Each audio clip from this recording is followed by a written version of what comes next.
Aux internationaux de France de tennis, Henri Lecomte se qualifie pour les demi-finales en battant le soviétique Chesnokov, l'allemand Becker éliminé par le suédois Pernfors. Préparation du budget de l'État pour 1987, objectif baisser les impôts mais économiser 40 milliards sur le budget. Nomination, remplacement, changement, les sièges de directeurs ou de PDG de grandes sociétés ou dans les ministères font l'objet d'une nouvelle valse. À 20h30, ce sera l'heure de vérité de Lionel Jospin, le premier secrétaire du Parti socialiste. Ce mercredi 4 juin, les otages français détenus au Liban, Marcel Carton, Marcel Fontaine, Michel Seurat, Jean-Paul Kaufmann et l'équipe d'Antenne 2, Philippe Rochaud, Georges Hansen, Aurel Cornéa, Jean-Louis Normandin et Camille Sontag n'ont toujours pas été libérés. Bonsoir. Pour les demi-finales de Roland-Garros, il y aura, comme en 1983, un Français. Il y a 3 ans, c'était Yannick Noah. On sait l'issue heureuse pour lui de ce tournoi 83. Et c'est au moins la même chose que l'on souhaite à Henri Lecomte, 22 ans, qui a battu le soviétique Chesnokov cet après-midi. Mais Lecomte n'est pas le seul héros de la journée. C'est aussi le Suédois Mikael Pernfors, vainqueur de l'Allemand Boris Becker. Avec un short qu'il semble avoir emprunté à son grand frère, il ne paie pas de mine, Mikael Pernfors, venu à Roland-Garros avec une nouvelle coupe de cheveux qui, dit-il non sans humour, le rendra plus rapide. Rapide, il l'a été, accrocheur également, demandez plutôt à Boris Becker, littéralement écœuré par ce Suédois de 22 ans, né à Malmö, mais qui vit aux États-Unis, où il a été champion universitaire en 84 et 85. Pourtant, tout avait bien commencé pour Becker. Pernfors perdait 2 fois son service dans le premier set et Becker, qui jouait un peu au chat et à la souris avec lui, en profitait pour empocher la première manche 6-2. Professionnel depuis le début de l'année, Pernfors se rappelait d'un seul coup qu'il avait eu 5 balles de match contre Becker alors que celui-ci venait tout juste de triompher à Wimbledon et que par conséquent, il devait savoir comment s'y prendre pour terrasser son adversaire. Du coup, Becker, qui avait fait 6 jeux au premier set, n'en faisait plus que 4 au deuxième, 2 au troisième et n'en marquait pas un seul au quatrième. 27e mondial, Mikael Pernfors est le premier étonné de se retrouver en demi-finale. 2-6, 6-4, 6-2, 6-0. En fait, cela fait quelques mois que je joue bien. Cela m'a mis en confiance, mais je suis quand même assez surpris d'être arrivé en demi-finale. En demi-finale, Mikael Pernfors rencontrera Henri Lecomte, ici au premier plan. Un Henri Lecomte qui, une fois encore, a montré à quel point son tennis est complet. Devant Chesnokov, il ne lui a fallu que 108 minutes pour l'emporter en 3-7, 6-3, 6-4, 6-3. Un match parfait où le Français a pris son adversaire à la gorge dès le premier point pour ne le lâcher qu'après la balle de match. Une victoire parfaitement construite devant un adversaire perpétuellement débordé qui a paru un peu lent et dont la régularité de métronome a été totalement perturbée par la vitesse d'exécution de Henri Lecomte. Et après l'affrontement Lecomte-Chesnokov au tennis, retenez bien demain en direction Antenne 2 à 20h, France-URSS de football pour la Coupe du Monde, France-URSS disputée au stade de Léon. Belle journée de juin pour passer le baccalauréat de philosophie. Les sujets proposés étaient très inspirés de la liberté, de l'art et de l'esthétisme. Pour le plaisir, je vous cite quelques-uns de ces sujets. La tradition fait-elle obstacle à la liberté? Un citoyen peut-il se prévaloir d'un droit de résistance? Suis-je ce que j'ai conscience d'être? Enfin, sur quoi peut se fonder la conviction d'avoir raison? Première épreuve du Bachot 86 pour près de 400 000 candidats, dont beaucoup ont dans la tête le mythe du bac. Reportage d'Estelle Gouzi et Pascal Stelletta. «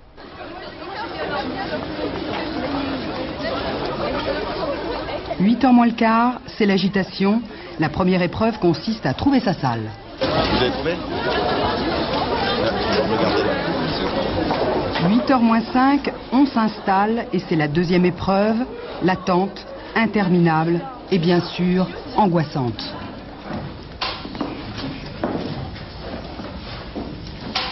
8h, enfin c'est parti pour 4 heures. 3 sujets au choix, la morale, l'art ou un texte à commenter sur la valeur des sens. Au lycée Claude Bernard, la philosophie est l'épreuve capitale. Les 450 candidats sont tous des littéraires, tout se joue là, pas question de rater le bac. » Mieux la voir. Pourquoi? Mais ça serait plus agréable quand même, je sais pas, pour les vacances, pour tout. Sans le bac, je crois que maintenant on ne peut plus rien faire. Et si vous ratez là, qu'est-ce que vous faites? Eh bien, une école de design, mais il faut le bac. Faut que je recommence. Mais à la limite, pas dans l'enseignement scolaire, mais plutôt à l'extérieur. En candidat libre? Bon, en candidat libre. Ce matin, 15 000 candidats libres passaient eux aussi la première épreuve. Pour Annie Laurent, 36 ans, mère de 3 enfants, le bac, ce n'est plus seulement un passeport pour l'enseignement supérieur, mais la réponse à un regret, une revanche à prendre sur les études qu'elle n'a pas faites.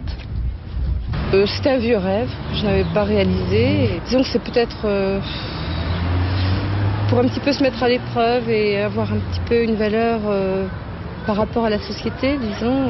Qu'est-ce que vous ferez si vous n'avez pas le bac cette année? Je le repasserai. Enfin, peut-être que je l'aurai, mais... Non, je sais pas, j'y crois pas vraiment parce que justement l'école c'est loin. Je manque un peu de notions à ce niveau-là et étudier dans son coin c'est pas du tout la même chose qu'étudier avec un encadrement. La philosophie, c'est fini, mais pas le bac. Les prochaines épreuves se dérouleront dans une quinzaine de jours. Au Liban, à Beyrouth-Ouest, un Français a été blessé aujourd'hui par balle alors qu'il a échappé à une tentative d'enlèvement. Il a été hospitalisé à l'Hôtel-Dieu dans le secteur chrétien de la capitale. Il a raconté ce qui lui est arrivé aux policiers qui sont actuellement à son chevet de l'hôpital de l'Hôtel-Dieu dans le secteur chrétien. Ce Français s'appelle M. Jean-Michel Goval. Il a été blessé par balle. La télévision soviétique vient de faire parvenir à destination des pays occidentaux un reportage exceptionnel dans un hôpital à Moscou où sont actuellement soignées les victimes de la catastrophe de Tchernobyl, ceux de la centrale nucléaire ukrainienne. 40 jours après la catastrophe, quelques-uns des blessés parlent. À Moscou, les autorités soviétiques ont déclaré zone radioactive dangereuse, un secteur étendu jusqu'à 150 km au nord de la centrale. Commentaire de Patrick Esther avec le témoignage d'un médecin français de retour de cet hôpital. C'est ici, à l'hôpital numéro 6 de Moscou, que la totalité des blessés, des brûlés et des irradiés de Tchernobyl a été transportée. L'équipe médicale doit y soigner 250 personnes, pour la plupart des membres du personnel de la centrale accidentée, de nombreux pompiers également. Enfermés dans des chambres stériles depuis un mois, ces hommes présentent des signes caractéristiques d'irradiation grave, ils ont perdu leurs cheveux. Ceux que nous présente ce reportage semblent garder l'espoir. Comment vous sentez-vous? Un peu mieux. Vous vous rasez la barbe vous-même? Oui, ça va.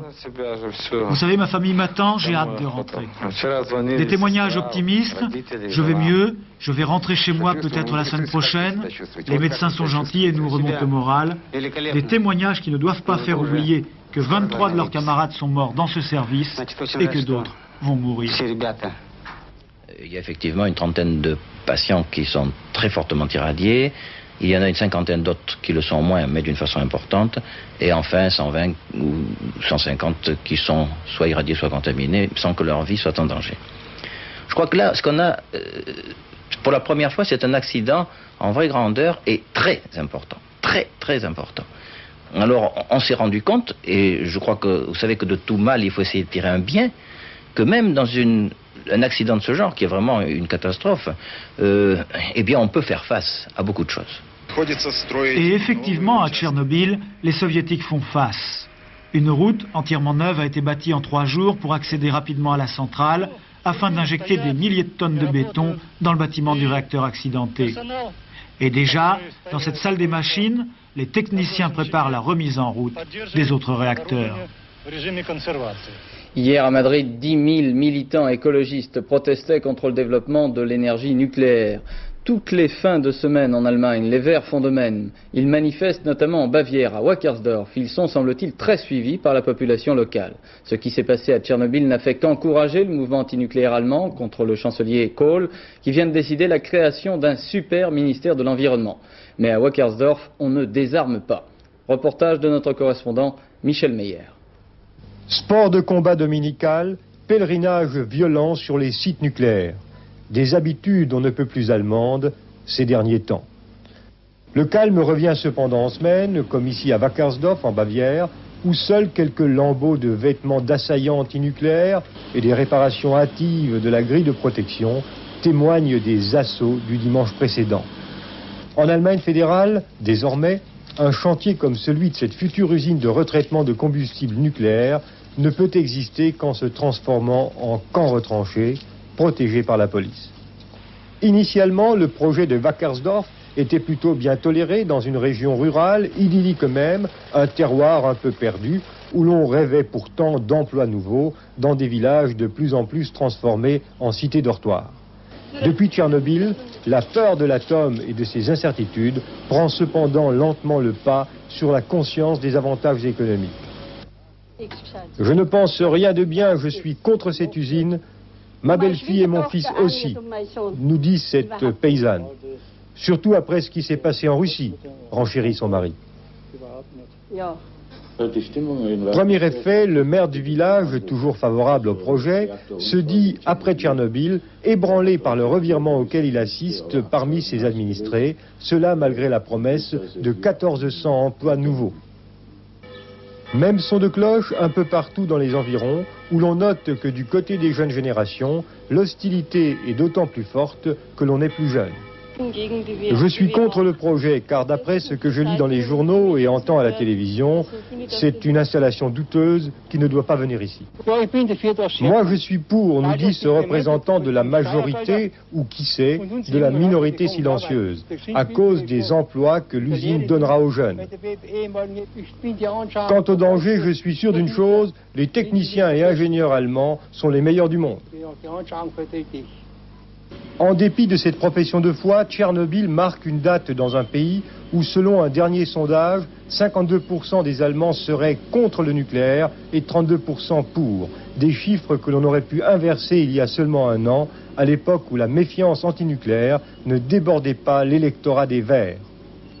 Dénouement attendu ce soir de la crise à la RATP. Le président de la RATP, Claude Quin, invité à démissionner par son ministre de tutelle, M. Jacques Doufiac, chargé des Transports, était reçu il y a un peu plus d'une demi-heure au ministère. En tout état de cause, déclarait ce matin sur France Inter M. Quin, je resterai un défenseur du service public. Alors Gérard Leclerc, au ministère des Transports, quoi de neuf ? Eh bien, le suspense continue. L'ultime rencontre entre Claude Quin et Jacques Doufiac se poursuit en ce moment même dans le bureau du ministre, au premier étage, juste au-dessus de moi. Il faut dire que le président de la RATP est arrivé avec 10 minutes de retard à cause des embouteillages, a-t-il présenté, la preuve qu'il faut développer les transports en commun. Alors, il y a deux hypothèses. Soit Claude Quin est venu présenter sa démission et dans ce cas-là, l'affaire est classée. Un nouveau président de la RATP sera nommé en Conseil des ministres. Soit il résiste, il s'accroche et dans ce cas-là, eh bien, il faudra un décret en Conseil des ministres, soit pour le démettre, soit pour dissoudre le Conseil d'administration de la RATP. Cela devrait se faire donc au prochain Conseil des ministres, le 11 juin. Mais dans tous les cas, vous le voyez, le président de la RATP est condamné. Il y aura donc bientôt un nouveau président de la RATP, comme l'avait d'ailleurs dit le ministre Jacques Doufiac il y a 2 jours. Merci Gérard. Le vice-président du Sénat, Pierre-Christian Tétinger, vient de saisir la haute autorité en contestant l'invitation dans ce journal de 20h de M. Claude Quin lundi au nom de l'équilibre. La haute autorité appréciera. Nous estimons n'avoir fait que notre travail d'informateur. Outre Claude Quin, plusieurs directeurs d'administration ou PDG d'entreprise sont depuis plusieurs semaines successivement remplacés. Au ministère de l'Intérieur, M. Pasqua a déjà opéré 9 changements de directeur d'administration centrale sur 15. M. Pandreau vient de faire de même à la sous-direction des courses et jeux et à la police de l'air et des frontières. Au Conseil des ministres de ce matin, 3 nouveaux directeurs ont été annoncés au ministère de l'Éducation nationale. Éric Rouleau, ambassadeur de France en Tunisie, a été placé en position d'ambassadeur itinérant. Et puis au CNRS, Pierre Papon, dont le mandat prenait fin dans 2 ans, cède son siège à Serge Feneuil. Mais à ce même Conseil des ministres, on aura retenu une nomination à la tête du Crédit Agricole, celle de M. Auberger à la place de M. Huchon. Cette valse de dirigeants, à laquelle il faut ajouter ce qui s'est passé à la CEP, intervient 2 mois et demi après le changement de majorité. Commentaire Véronique Auger. Claude Quin, PDG de la RATP, remplacé. Jean-Paul Huchon, directeur général du Crédit Agricole, remplacé. Roger Lesgard, président de la SEP, les moteurs d'Ariane, remplacé. Délicat de diriger une entreprise dont le principal actionnaire est l'État. Nom, Quin. Prénom, Claude. Fonction, PDG de la RATP depuis 1981. Signe particulier, communiste. Motif du renvoi, refuse de faire les économies demandées par le nouveau ministre des Transports, en sursis depuis 1 mois et demi. On ne connaît pas encore le nom de son remplaçant. Nom, Huchon. Prénom, Jean-Paul. Fonction, directeur général du Crédit Agricole depuis 1985. Signe particulier, ami proche et ancien collaborateur de Michel Rocard.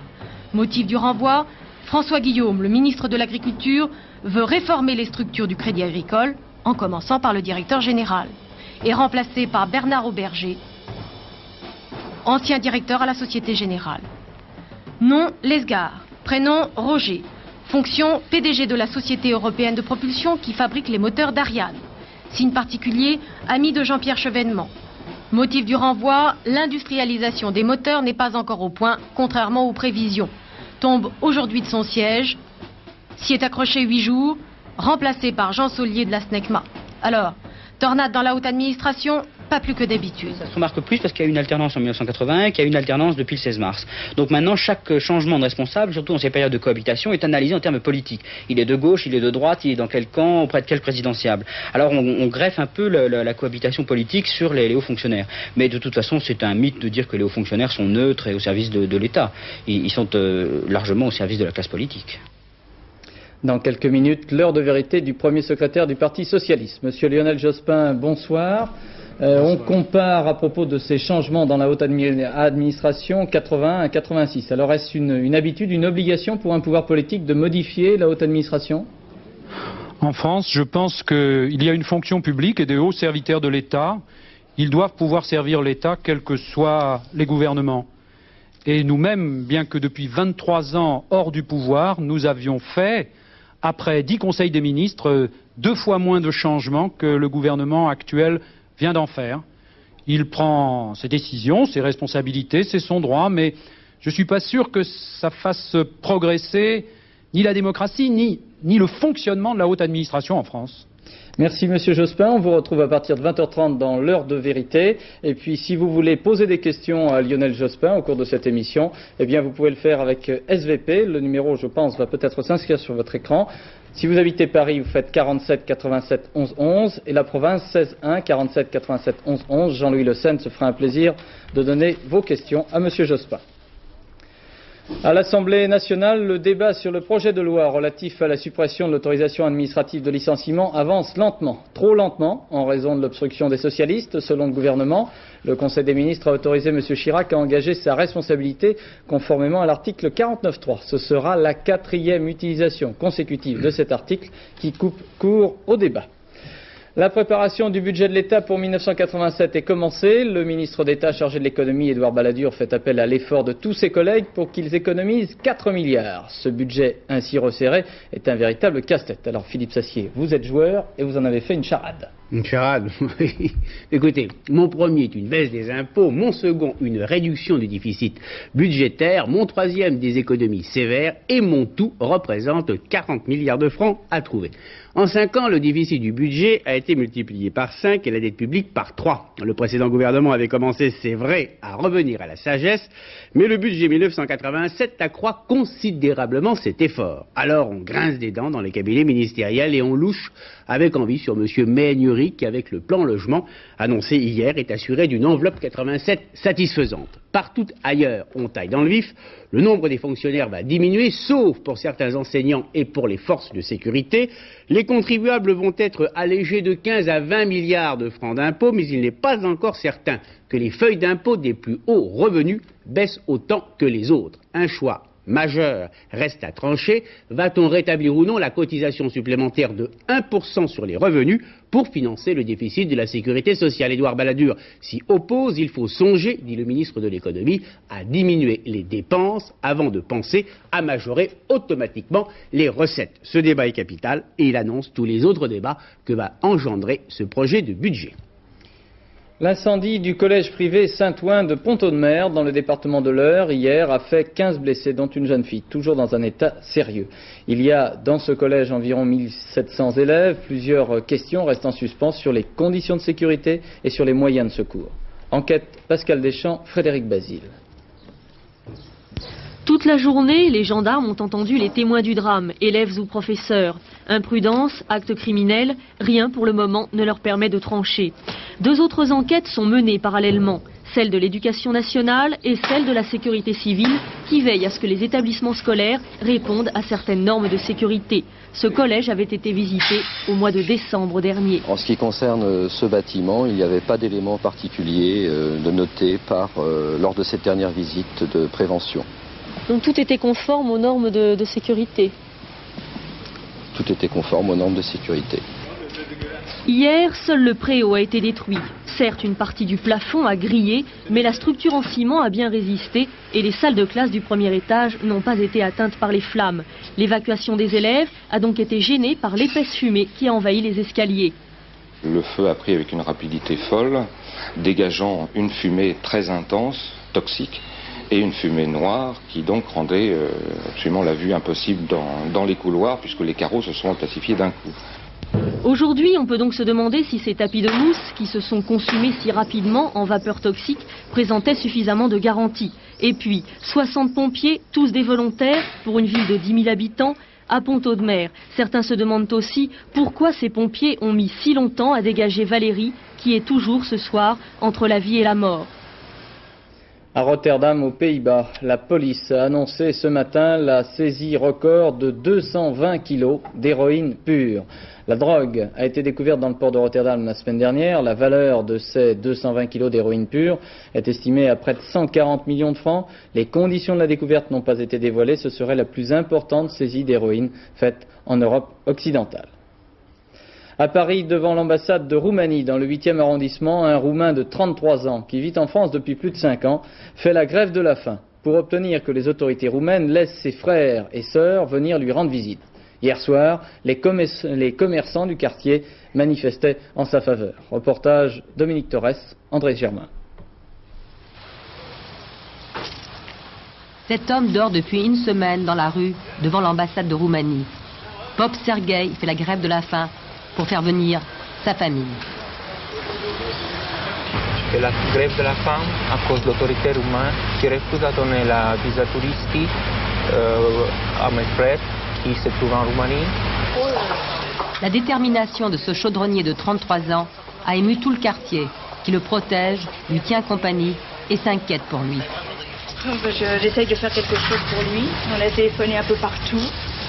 Et j'espère que l'opinion publique et les télévisions vont pouvoir faire quelque chose. Et en face, il n'y a rien, il ne bouge pas. Il ne bouge pas. On a l'impression qu'il n'y a personne et personne ne vient le voir. Plusieurs fois par jour, péniblement, Pop Sergueï se lève pour aller sonner à l'ambassade de Roumanie.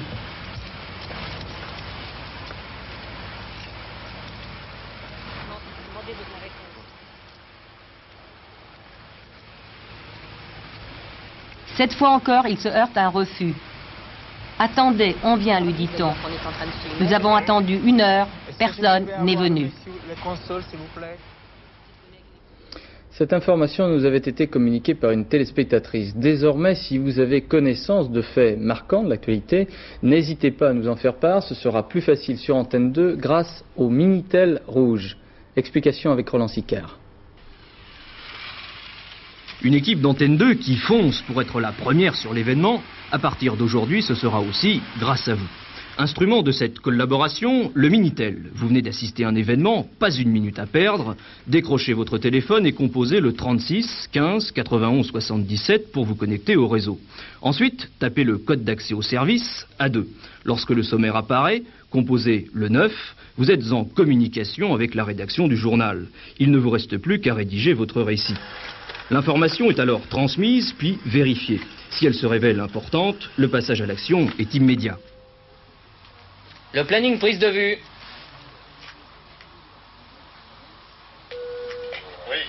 Oui, on pourrait avoir une équipe pour partir tout de suite.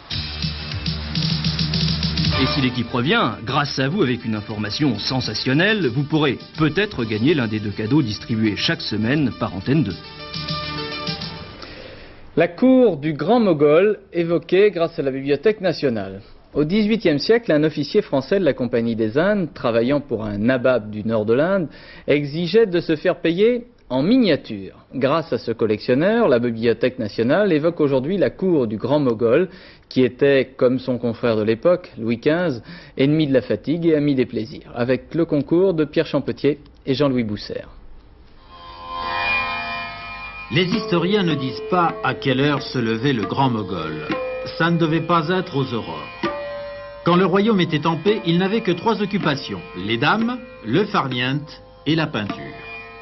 Telle la reine des abeilles, le voici dans son palais, fort occupé à ne rien faire. Même à la chasse, il ne se fatiguait pas. Assis sur un petit tapis, il attendait tranquillement que l'appât fonctionnât. Il est assis encore lorsqu'il rencontre l'ermite du voisinage, sorte de philosophe cavernicole avec lequel il est de bon ton de faire un brin de causette. La cour, elle, fait le pied de grue. Au pique-nique, il est assis, bien sûr, pour déguster commodément des brochettes en galante compagnie. En fin d'après-midi, un bon siège sur la terrasse du palais pour savourer une bonne pipe à eau devant un bon programme. Concerts, danses, jongleries, combats de chameaux et même feux d'artifice. La nuit venue, il regagne sa nana, c'est ainsi qu'on appelle le harem, où l'attend un bon lit et où, on l'espère, il parviendra à décocher ses flèches. Et le travail dans tout ça, j'y viens avec la peinture. On s'est longtemps demandé pourquoi les portraits de hauts fonctionnaires étaient si nombreux, si réalistes. C'étaient des tableaux d'identité qui permettaient au grand Mogol, fin psychologue, de choisir ses serviteurs sans qu'il eût à se déplacer. Comme on voit, la collaboration entre l'image et le pouvoir ne date pas d'aujourd'hui. Les pronostics de Pierrette Bresse maintenant pour le quartier de demain sur l'hippodrome de Chantilly. Pierrette vous propose de jouer Ardelot le 7, Cousu d'Or le 13, le Berry le 5, l'Orruy le 8, Feel My Hopes le 3, Force de Frappe le 9, Blue Belly le 6 et Témoignage le 2. Voilà pour l'hippodrome de Chantilly et les pronostics de Pierrette Bresse. Prévision météo avec Laurent Boussier. Oui, et le feuilleton des nuages continue, un très mauvais feuilleton de catégorie B où le scénario est le même tous les jours. Regardez la photo satellite. On aurait pu prendre celle d'il y a 3 jours, c'était à peu près la même avec des nuages sur la France, des nuages qui vont s'éloigner vers l'est dans la nuit. Et puis une nouvelle perturbation là sur l'Atlantique, une perturbation qui, elle, arrivera demain dans la journée sur notre pays. Alors on regarde la carte du temps prévu pour demain, il y a beaucoup de nuages. On croirait une carte du mois d'octobre avec des nuages partout, avec des nuages, de la pluie, des ondées, même des averses orageuses sur la majeure partie du pays. Alors on peut espérer quand même quelques éclaircies, surtout près de la Méditerranée, uniquement grâce au Mistral et à la Tramontane qui dégageront un peu le ciel, mais ça restera quand même légèrement nuageux. Et puis des éclaircies sur la Bretagne, sur le Cotentin, sur les Pays de la Loire et même jusqu'à l'Île-de-France. On peut espérer quelques éclaircies. Je dis bien on peut espérer quelques éclaircies. Le 5 juin, on espère des éclaircies, c'est vous dire. Regardez, les températures maintenant, elles sont à l'avenant. 12 degrés sur les côtes de la Manche, 14 à Paris, 11 à Langres, 13, 14 dans l'Est. C'est pas beaucoup et de 14 à 22 degrés seulement sur la moitié sud. Là non plus, c'est pas beaucoup. Demain, sachez qu'il fera 18 degrés à Berlin, température maximum, et 24 degrés à Rome. On termine comme tous les jours avec notre agenda. Demain sera donc le 5 juin, le jeudi 5 juin. Le soleil se lèvera à 5h51 si ça vient. Se couchera à 21h47 si ça vient aussi. Une petite minute de soleil en plus. Bon, alors comme ça ne vient pas, sachez que ce sera la Saint-Igor. Le voilà! Le dernier journal de la rédaction d'Antenne 2 vous sera présenté par Bernard Pradino aux environs de 23h30. À demain, 19h30, avant France URSS. Bonsoir, merci.